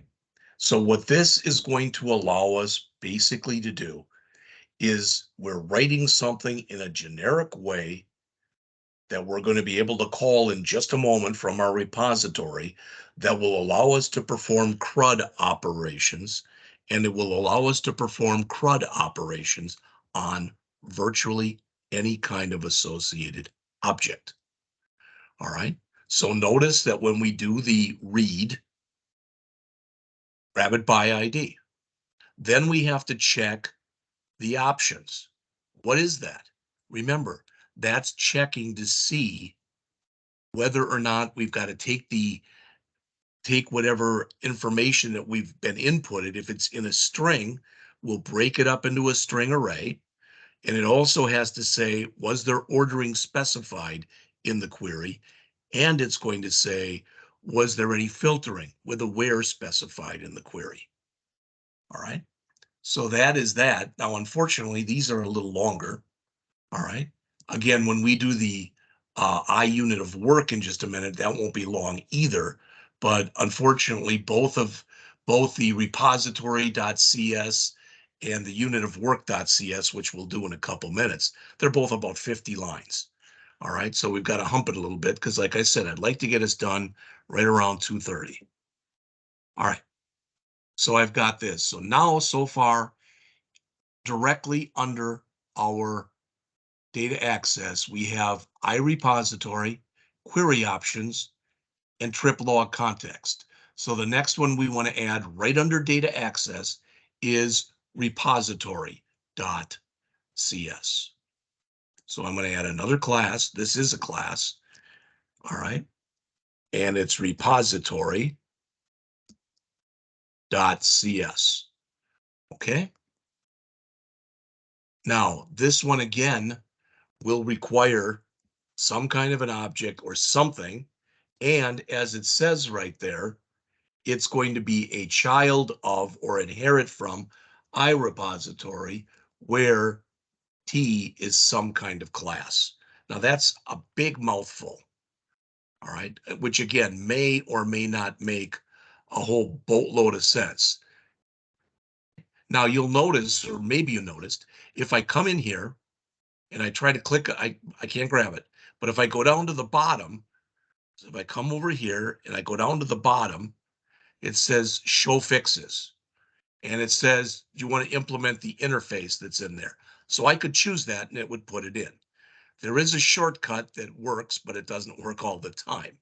And that is when with this highlighted, I think if I do a control period and then hit enter, it puts it in for me. All right. Now, maybe I did that too fast, so I'm just going to remove it and do it again. All right. Notice it put a whole boatload of stuff in here. This is what we had. I'm getting the error right now because in iRepository that we just did, we had all this stuff in here. We had the inserts, the updates, and the deletes, and we're not providing any of those. So I can go to here, go down to the bottom where it says show potential fixes, and I can choose implement interface. And it put all of them in for me. All right, so they're back again. Or if I don't want to do it that way, with this in here like this, I can put my mouse over this, hold down on the control key, hold down on the period key, and notice it brings the same thing up, and hit enter, and that brings it in as well. I don't know if there's a best way of doing it or what. Now, you'll notice that in virtually everything that's in here, all right, in virtually everything that's in here, it has like throw these in exceptions. It's just got some junk code in there. All right. We're not going to worry about this. In fact, we're going to go up to the top and add our own stuff, and we'll handle this later. All right. Okay.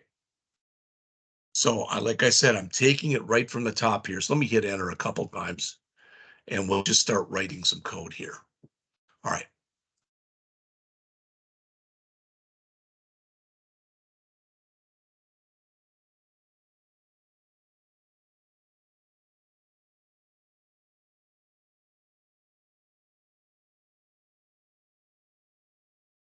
Now, one thing that's different here is we're making our context protected, not private. All right. So what that means with being protected is this and anything that basically is a child or inherits from this can use it. We need that. All right. Or we could need that for some of the stuff that we're going to do. All right. Private DB set.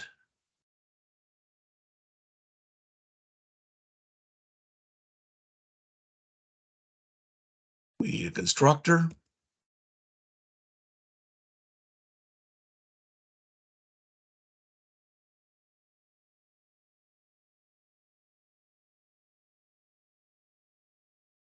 You're used to this. Context equals CTX. Nothing new there, but we need a new line. DB set equals no, not new DB set. They put that in by default, but I don't want that in there.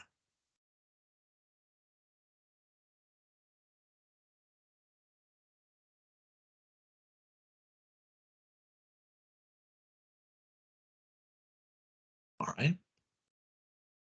Now, if you look right now, again, I don't have any errors or warnings. I did previously, but that cleared some of them up by putting in the constructor. All right. We're getting there, but there's, like I said, there's a few things that we have to do in here. I have an overall understanding of what's going on, and I don't want to sit and read from the book to you. But if I tried to put this into my own words, it would sound like such a garbled mess. I'd go back to the book and start reading. All right. So I don't expect that 100% of this makes sense to everybody in the class. I just don't. All right. So we did come in and we created our constructor right there. You can even put a comment in here.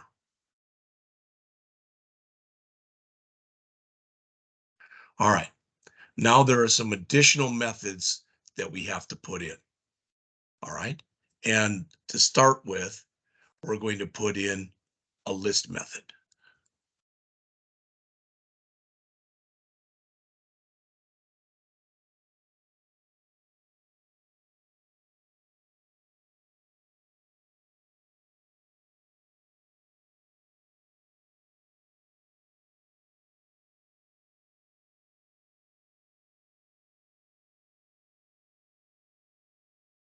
Boy, wish I could spell and it makes it sounds like I'm being dirty there. So, all right.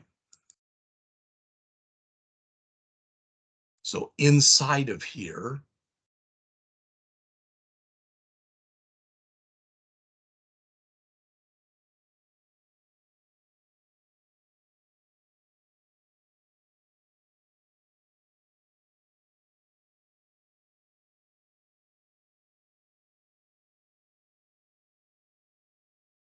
all right. So we're telling it to build the query.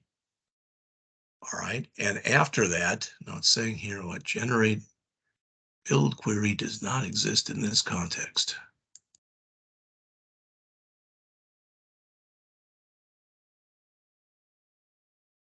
Well, again, I'm hoping that's going to be flushed out as we continue on here. So this is going to set up the query, and this is going to run the query. All right. So next, get. Now, that's basically going to, I think, is going to end up replacing this one, but we'll see. So we've got this public virtual get. But again, let's see. All right, we just did the list. Public virtual, yeah, T get.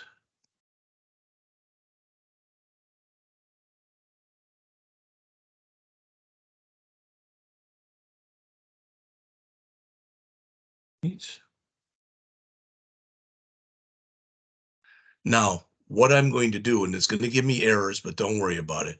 All the stuff that was created for us, okay, I'm going to get rid of it for now. And don't worry if it gives errors. It's totally fine because we're going to write them ourselves. Now, it doesn't like this. So again, I don't know where I'd put the question mark. Nope. Nope. Shouldn't be there. Nope. IT. Then it gives me one here. All right. So I'm just going to leave it. That might be the first time I'm going to have a nullable that's in there that I'm going to leave. Now it's giving me all these errors because I removed all that stuff that was in there. Don't let that throw you at all because we're going to fill it in right now.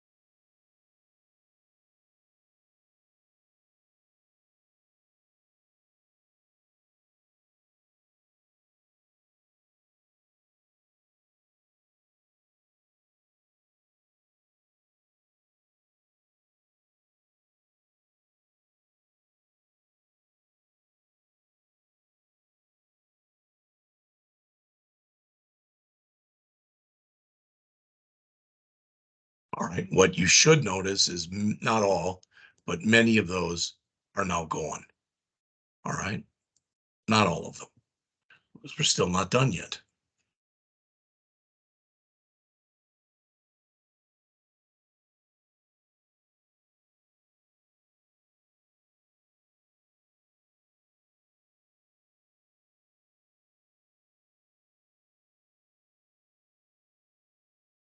Now, one thing we talked about yesterday that you may or you may not remember. All right. And that is the fact I talked about a transaction where you would do a bunch of different things. So you do a bunch of different um, inserts, updates, deletes, and then you would do one save change. All right. And think about this. Think about this. All right. Let's assume that I go to the bank and I'm going to deposit some money. All right. And after I deposit that money, I'm going to, right next to the bank is a mailbox. And now I can pay my bills. So I'm going to grab the envelope that I have, or the envelopes, let's say for gas and cable or something. And now I can put them in there. However, if I attempt to put my money in and it comes back and it says there was an error trying to put it in, I don't want to go and put those two things into the mailboxes. I don't want to put them in until I get a receipt from the bank saying that my stuff has been, or my money has been put in. It's the same kind of thing here. So again, we want our choice. Do we want to do a bunch of stuff as a unit, or do we want to do them collectively? All right. So in other words, do we want to do an insert and then save changes, an update, then save changes, a delete, then save changes? All right. There's one more thing we got to write in here, and it is about 10 or 15 lines.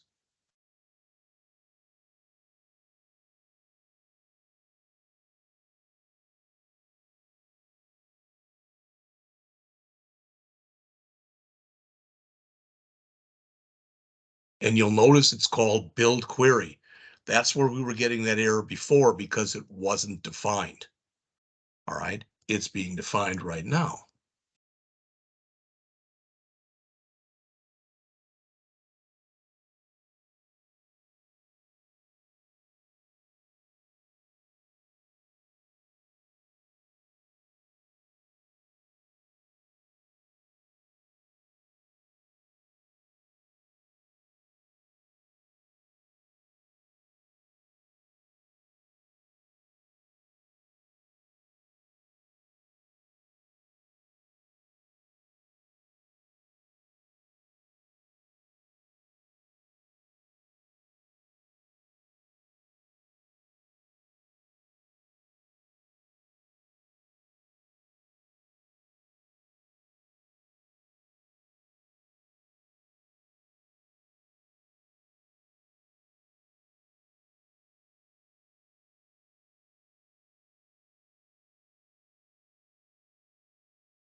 Right. That is everything. Now it's still giving me some errors. I'm going to worry about those in just a second. But again, to kind of quickly walk through this. All right. And I think it's going to say the same thing, that I'm not implementing everything. I don't know why it would do that, but it is. So let's go back and look. All right. We need the entity framework core. Okay. There's our namespace, public class repository T inherits from iRepository T, where T is some kind of class. So we're letting it know what type of thing T is.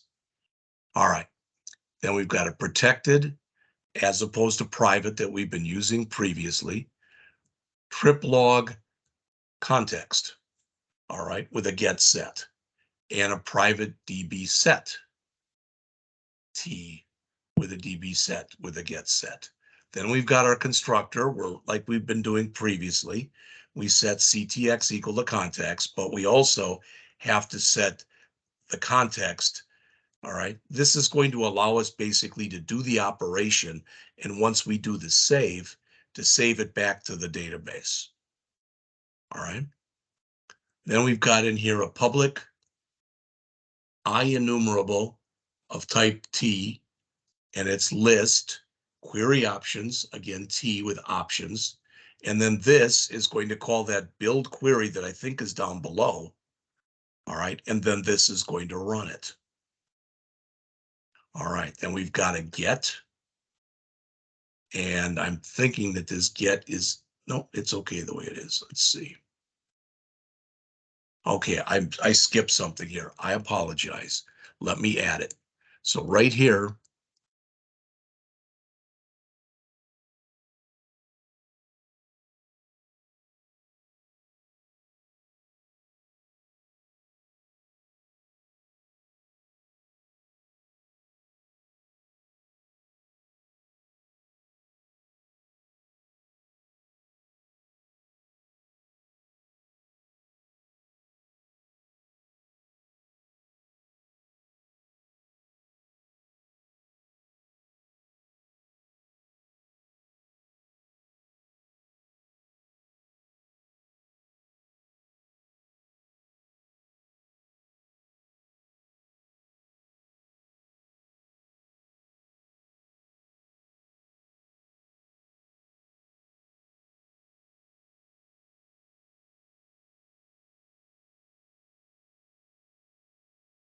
again, I think, oh, but if we put a question mark there, that would get rid of it, but it didn't. So public virtual get query options T options. All right, iQueryable T query equals build query. Return query dot first or default. Then we've got our regular get in here. So here's if we had options. Here is we're giving it an ID and we're just telling it to do a find, for lack of better words. All right. We've got our insert. We've got our update, and we've got our delete. Finally, we've got our save, which will save the add or the update or the remove. These are all things we had done previously. But when we were doing that, for lack of better words, pretty much the tables we were using were more simplistic. We weren't incorporating one-to-many relationships, or many-to-many relationships, I should say, like we are now. All right. Private iQueryable T build query. So this is the thing that's being called from up above. Query options T options, good. iQueryable T query equal DB set. For each string include in options.get includes. Query equal query dot include include. Then we have to check for our other stuff in here. If options dot has where, query equal query dot where with options where. If options dot has order by, all right, we do the same type of thing and we return the query. Now, it's still giving me some errors here. So let's look at the errors that we're getting.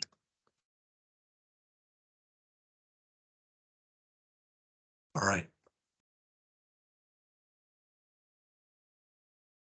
says it's not showing implementing delete, which actually is right here. And here it's saying we're not doing insert, which is right here. And here it's saying we're not doing update, which is right here. All right.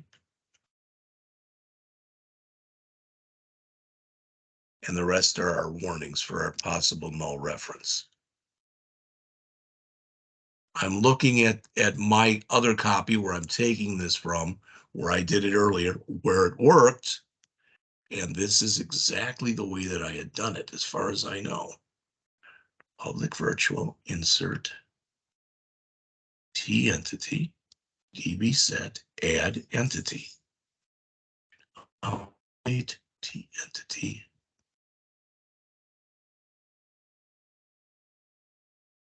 All right, I'm going to leave those errors alone for right now. And again, they may be flushed out with what we're about to do next. Okay, and what we'll do next is we're going to write another interface, but just to show you, the one we're going to write now is going to be I unit of work. And that's not in here, but I'm going to add it, and I'm going to add it really the quote right way, unquote. And that is, I'm going to right mouse click on data access. I'm going to choose add. All right. But rather than choosing class like we have always been doing, I'm going to choose new item. And now I'm going to choose interface. All right. And it'll start with an I by default, but I'm just going to call it I unit of work.cs. This is very short. Literally, it's about 5 lines we have to type in.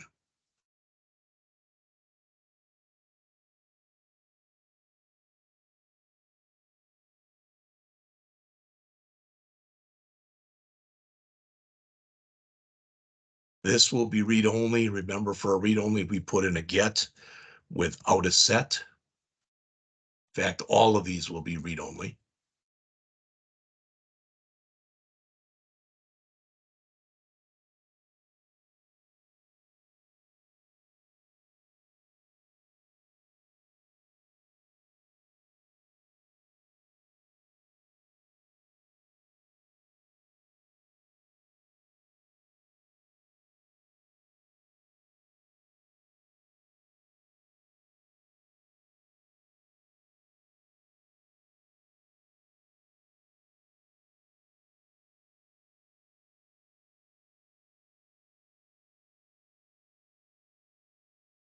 That is everything that goes in there. All right. Now, what I'm going to do, it's going to be a little bit earlier than I said. I'm going to stop right now. And I want to stop right now because I want to go back, not in front of you, but I want to go back in between reading the rest of the chapter and going and looking at some of the material that I have from the stuff I've used in the past. I want to give you a better explanation of what's happening in these interface files, and then the files that are basically inheriting, so to speak, from this interface. So the only thing we have left, it's about 50 lines. I'm just not going to put it in right now. All right. In fact, we'll do this. All right, we'll do this, and that is, let's do a file save all. And I'm going to come back over to my data access, right mouse click, and I am going to add, and it will be a class, and I'm going to call it unit of work with a capital U, capital O for of, and a capital W for work.cs. All right. And all I'm going to is that this inherits from I unit of work, like that. It's giving me an error, which again says, hey, you got to put all that stuff in there. All right, it says it does not implement the interface member. All right, so again, I can do it this way and tell it to implement the interface, or I can do that little trick that I showed you where we do a shift, a control, dot, and hit enter. All right, and that's that save method because as you just saw, that's this. That's the only thing that we put in there that we have to implement. All right. So what I'm going to do, it's like I said, it's about 5 minutes earlier than I said I was going to stop, but I'm going to stop right now. I'm going to go back and try to read this so that on Monday I can give you a little better description than what I did of the interface and the repository, etc., the stuff that's in there. So what we have finished today then is we got all of this done, except we didn't get the unit of work. So this whole thing is done. All right. So on Monday, we will get that done. All right. I'll try to give you a better explanation than what you've had so far. We'll write the 3 controllers. All right. And we will write the shared underscore layout, see if we can use that one or if we have to change it. And then you'll notice we have only 4 or 5, I should say, view files that we have to write. So we should have time on Monday to finish this. Okay. So with that, thanks for sticking around. Have a good weekend. I will talk to you Monday. Thank you. Have a nice weekend.